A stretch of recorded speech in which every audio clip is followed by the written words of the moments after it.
Hey authors, not to freak you out, but what if that bad thing comes to pass? Could you be okay anyway?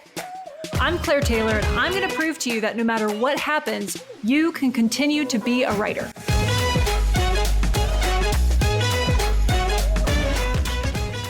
Welcome to the very first bonus episode of What If for Authors.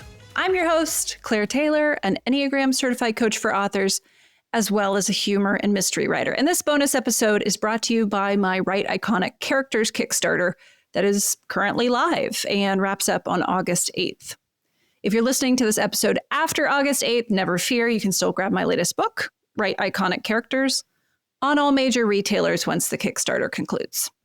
Don't worry though, y'all, this is not an extended sales pitch. I'm here to offer something valuable related to a worry that a lot of authors run into once they start writing the book or as they're planning the book. I just also happen to be in the middle of promotion for my Kickstarter, and I had a real forehead smacking moment last night when I was like, why would I not tell the people who listen to this podcast about the Kickstarter?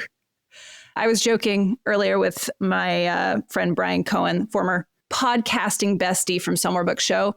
I was joking with him about this. Like, I built a platform with this podcast and I'm just gonna forget to use it. Like, it's not martial arts where the sign of a good martial artist is that they don't have to fight, right? That's not how we use our platforms. Anyway, I'm still not a marketing genius, y'all. Bad news. Not surprising news, but bad news.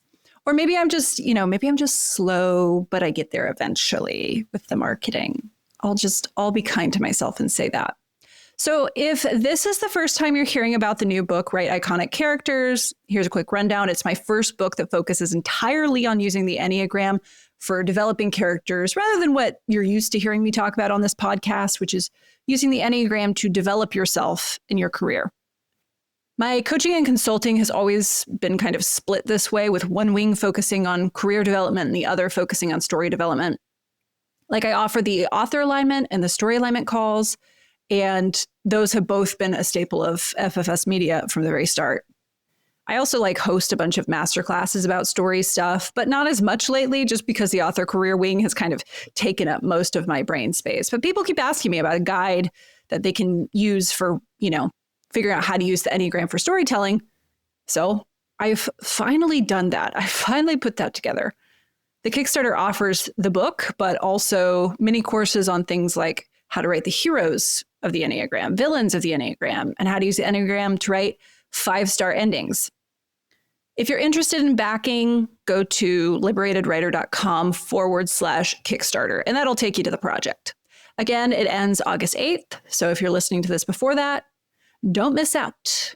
And now let's look at this episode's topic where we ask, what if I don't know my protagonist? This is a common problem for authors and nothing to be ashamed about. I've been there. People arrive at story ideas from all directions. So, if you had a great concept idea and that's your entry point to your new series, you may not be entering from the point of who is the protagonist. Or maybe you've thought of this cool world and you're not sure whose story you want to set against that backdrop. Or maybe you thought you knew your protagonist and then you write a scene and just cannot seem to get the damn protagonist to budge in the direction that you need them to go. I have certainly been there. So if you don't know your protagonist well yet, even if you're already a few books into the series, never fear, there's a lot we can do here to help you connect with them. And yes, it involves the Enneagram. There are other things you can do, but if you come here, you know what you're getting. So the first place to start is asking if you already know their Enneagram type. This is important information because it means you know what motivates them above all other things. Literally, you know how to move them, not only physically, but mentally and emotionally too. And this is crucial for an author because you are the god, the puppet master of the story world. And it can be a bitch when your characters start fighting back against your bidding. Maybe you say, okay, protagonist, go to Amsterdam to help your dying father. And they go, hell no. And you say, seriously, you got to go because that's where you meet your soulmate. And they're like, ugh, I don't care about that. In times like these, there is a part of you that knows on some level that the character is not motivated by the thing you're trying to motivate them with. They just won't bite the lure you're casting. This can be extremely frustrating because you're like, I'm your God. You do what I say. And they're like, screw you, smite me if you're so mighty. And it can be a little bit frustrating. We may be holding a vague motivation in our minds for our protagonist, but looking at the list of the 9 core motivations that define the Enneagram and saying, that one, that's their core fear. That can be the difference maker. Maybe now we understand why our protagonist isn't motivated to go to Amsterdam. They're maybe a 7, the enthusiast, with a core motivation of being trapped in pain and deprivation. That's their fear. And the idea of staying in the house to care for an ailing parent is triggering that fear big time. And a soulmate, you mean someone they're tied to for the rest of their life? No thanks. That's not going to be that appealing for a 7. Okay, then. Now we can ask what a 7 seeks, what they desire, and that's satisfaction. So we have to promise satisfaction in Amsterdam if we want them to go. So maybe it's not a sick parent that we use as the lure. Maybe it's trying out for a reality show like The Amazing Race.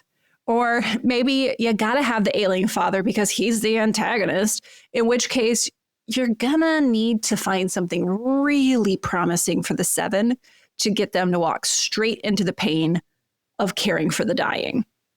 It's tricky, sure, but you're a creative person with a brain, and now you know where to point it, that creative brain of yours, to get something that works for your story.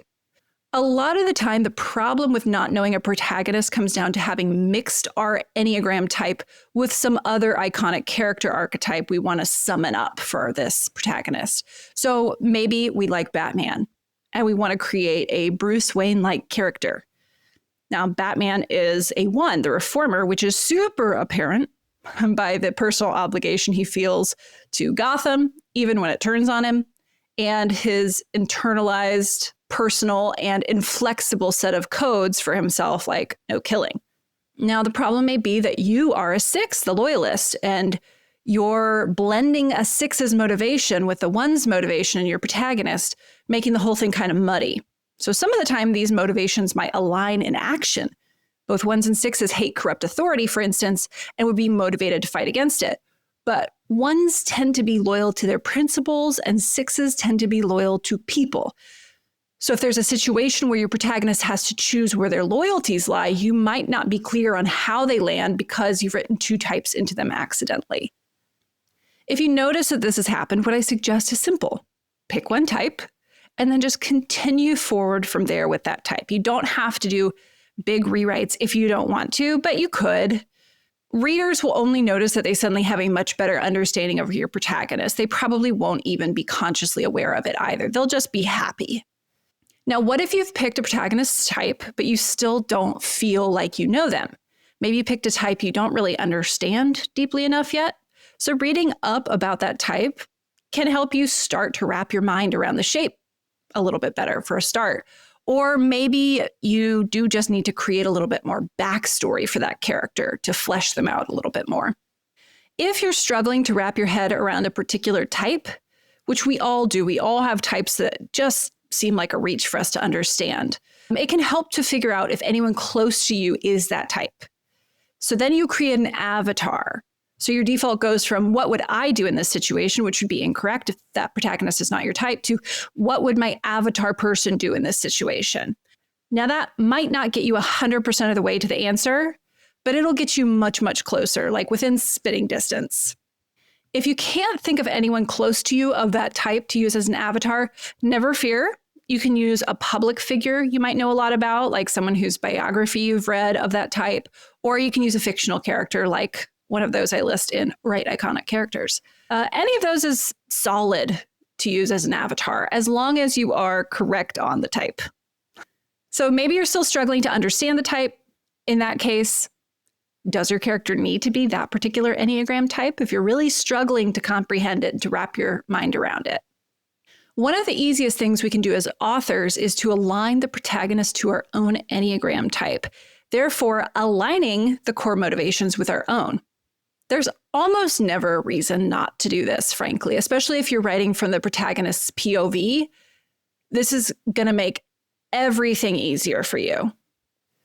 There's nothing wrong with eliminating friction in this way, because there's no better type than another to write. Sure, deciding to go with your type rather than another type will certainly change the nature of the story you end up telling, but so what? There's also no correlation between a genre and any type that a protagonist must be, though there are trends that people certainly fall into. But just because a bunch of authors in your genre are writing, say, type A protagonists, doesn't mean you can't write a type 2 protagonist. In fact, doing so might be what sets your story apart and makes it much more interesting to readers who are starting to get bored of the same old type 8 bashing down walls all the time. No offense to 8s, obviously. Okay, so how do you do this though, right? How do you pick the Enneagram type that makes the most sense for the story and the character as you know them? Let me break it down for you. Look up the 9 types online and their associated core fears and desires. Once you have my book, you can use that as a reference, but it's not out yet. So start with type 1 and ask yourself, does this resonate with the protagonist as I know them so far? Yes, no, it can be a scale of 1 to 10, but go through each of the core fears and do this because you will immediately eliminate a few as possibilities, and that's a great start. Then what you can do is start pitting the remaining types against one another until you get one that seems most like what you've been imagining your protagonist to be. So if you need some help, read up about how the types generally present and see which one lines up most with your protagonist as you imagine them. It doesn't have to be completely them right away, but now you have a type you can work from, a framework to sort of build into. It may mean adjusting a little bit of your protagonist to better align with a specific type, which is A-okay.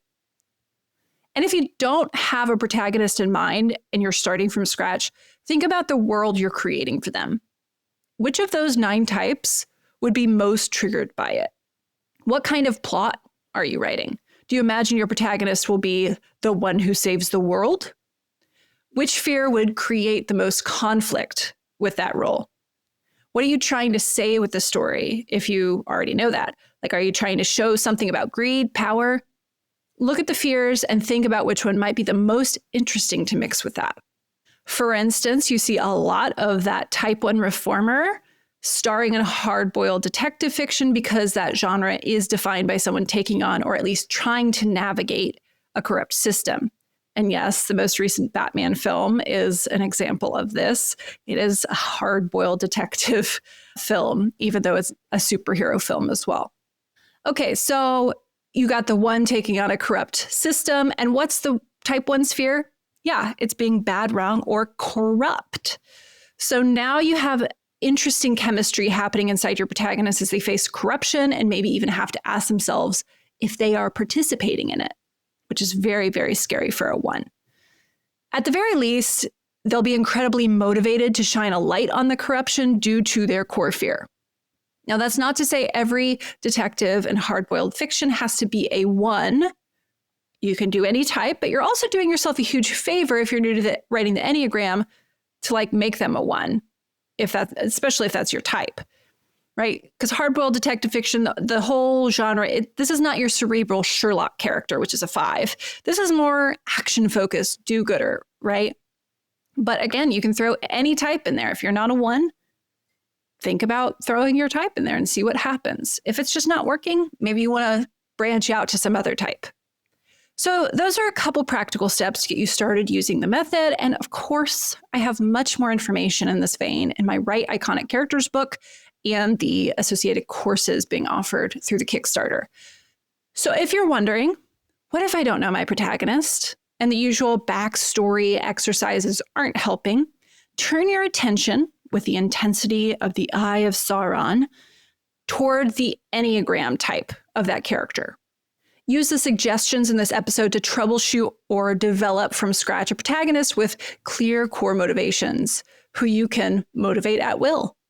Keep their fear and desire crystal clear in your head, and you'll know them more deeply than you know most of your close friends. That's it for this bonus episode. Definitely go check out the Write Iconic Characters Kickstarter if you're interested in mastering these motivations for your storytelling. Not only is it a user's guide for the types, but I go pretty deep into each of the 9 types, even showing you how to write a character's dialogue to show their core fear and focus of attention. Then I show you some first steps for getting started turning your knowledge into action.